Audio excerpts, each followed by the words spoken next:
Major Mohammad Ali Shah sir, जय हिंद। बहुत बहुत शुक्रिया समय देने के लिए। Thank you sir. जय हिंद राजेश जी।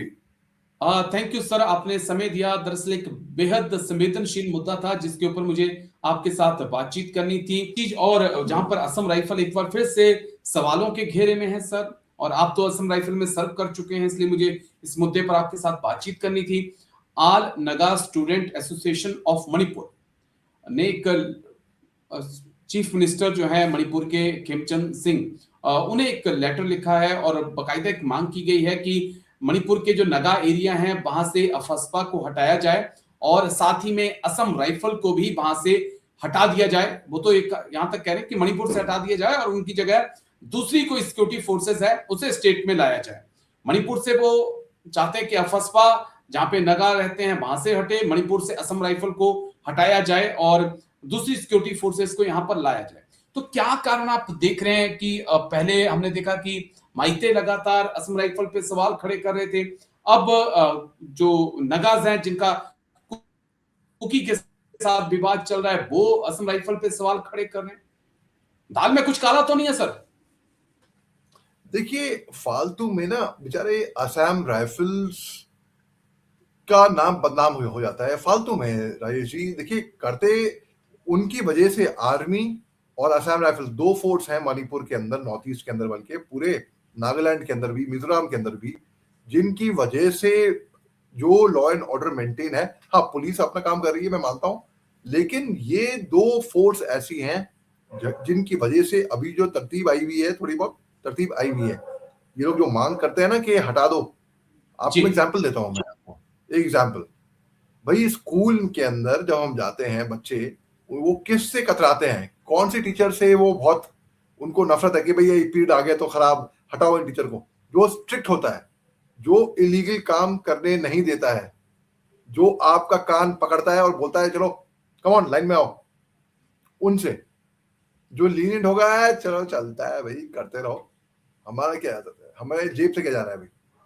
तो क्योंकि ईमानदारी से काम कर रही है फौज, जी फौज यानी कि आर्मी भी, असम राइफल्स भी, तो असम राइफल्स को हटाया जाए, कोई और फोर्स को लाया जाए, ये क्या तो हुआ, मैं समझ में नहीं आया मेरे को। तो बेसिकली जो मांगे हुई है ना कि असम राइफल्स को हटाया जाए, भैया अगर इतना दम है, अगर इतना इतना आपको इतनी आपत्ति है हमारे जवानों से जो अपनी जान की परवाह करे बगैर अपनी जान की बाजी जो लगा देते हैं, जान जोखिम में डालते हैं आपकी हिफाजत करने के लिए, आप मतलब जो हमें देख रहे हैं दर्शक, उनके जी लिए, जो आप जो दूर दराज इलाकों में अपने परिवार से दूर रहते हैं, त्योहारों पे भी छुट्टी पे नहीं जा पाते और हंस के बोलते हैं, उन्हें खाना खाया भी नहीं होगा फिर भी कहते हैं हाँ साहब खाया, खाना खाया, हमेशा जोश में रहते हैं बिना कोई शिकायत करे। जी और आपकी हिफाजत के लिए, अगर आपको तकलीफ हो रही है इन लोगों से जो आपके लिए है, तो आई एम वेरी सॉरी यार, I am really very sorry. आप लोग क्या चाहते लेकिन हैं? माइते भी ये सवाल उठा चुके हैं, मैंने कई बार आपके साथ बातचीत की, माइते भी यही कहते हैं, कुकी और अब नागाज भी यही कह रहे हैं। सवाल तो बनता है ना, दो कम्युनिटी मणिपुर में, जो तीन मेजर कम्युनिटी हैं उसमें से दो असम राइफल पे कह रही है कि भाई इन्हें स्टेट से बाहर करिए, आप इसकी जगह दूसरी सिक्योरिटी फोर्सेस लाइए। थैंक यू राज जी, आपने बहुत ही अच्छा और अहम सवाल पूछा है आपने। जी हाँ, ये चलता आ रहा है ये, और अभी की बात नहीं, ये कब से चलता आ रहा है, ये बहुत पहले से, जब मैं था उस टाइम पे ओके भी। मैं आपको बता रहा हूँ 2006 की बात, आज से 20 साल पहले, उससे पहले भी मैं 90s में जानता हूँ ये बात चली थी कि भाई असम राइफल्स को हटाओ। बल्कि 2004 में जब मैं तब लेफ्टिनेंट साहब था, तब मैं जम्मू कश्मीर में था, कुछ महीनों के बाद मैं आया नॉर्थ ईस्ट के अंदर।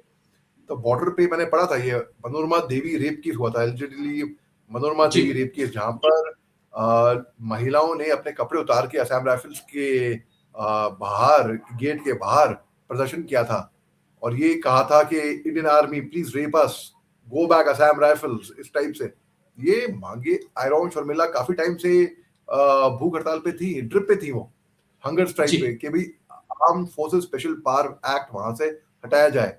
मैं मानता हूँ काफी कंट्रोवर्शियल एक्ट है ये, मगर इसके बिना क्या ऑपरेट कर पाएगी हमारी फोर्स? इसके कुछ पार्ट्स मैं मानता हूँ जी अमेंड किए जा सकते हैं, बिल्कुल, इसमें मैं भी मानता हूँ ये बात, मगर क्या उसको पूरी तरीके से हटाया जा सकता है? नहीं, मेरे ख्याल से मुश्किल है ये। ओके। तो जो मांगे हो रही हैं, मुझे लगता है कि वो अनरियलिस्टिक मांगे हैं थोड़ी, और फालतू में असम राइफल्स को बदनाम कर रखा है यहाँ पर। मैं तो बाय स्टैंड स्ट्रॉन्ग खड़ा हूं असम ओके राइफल्स के साथ कि भाई नहीं, ये गलतफहमी है। हमारे जवान असम राइफल्स के उसमें नागा भी हैं, माइथे भी जी हैं, कुकी भी हैं, चकमा भी हैं, मिजो भी हैं, बिल्कुल अपतामी भी हैं, गारो, खासी, जयंतिया मेघालय से हैं, हर जगह से हैं, हर जी जगह ऑल इंडिया फोर्स है भाई। राजस्थान से भी है, महाराष्ट्र से भी है, यूपी से भी है, बिहार से भी है। ये बड़ा माफ कीजिएगा। इंटरेस्टिंग है।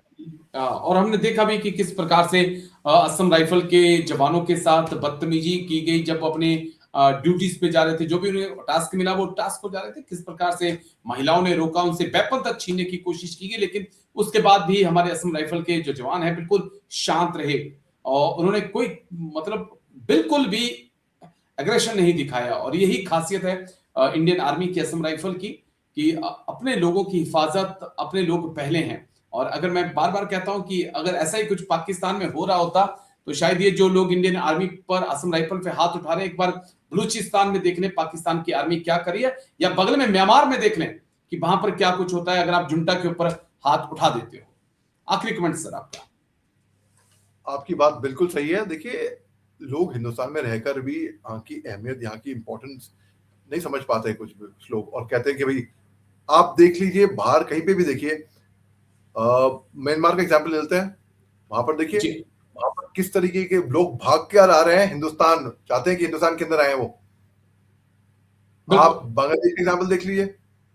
तो बेसिकली इंडिया ईस्ट और वेस्ट, ईस्ट और वेस्ट, मैं तो कहता हूं इंडिया इज द बेस्ट हमेशा। यहाँ पर चलिए आप चाहे युद्ध की बात कर लीजिए, मिडिल ईस्ट में भी युद्ध चल रहा है ना, भी जी ईरान, इजराइल, अमेरिका।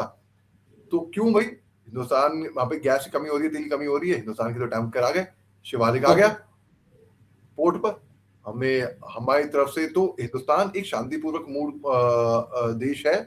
ऐसा ही बना रहे, हमारी देश की एकता, अखंडता हमारी देश की ताकत है, तो वही ताकत हिंदुस्तान की बनी रहे। ठीक है सर।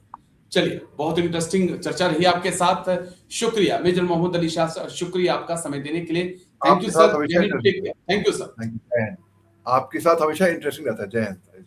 Thank you sir.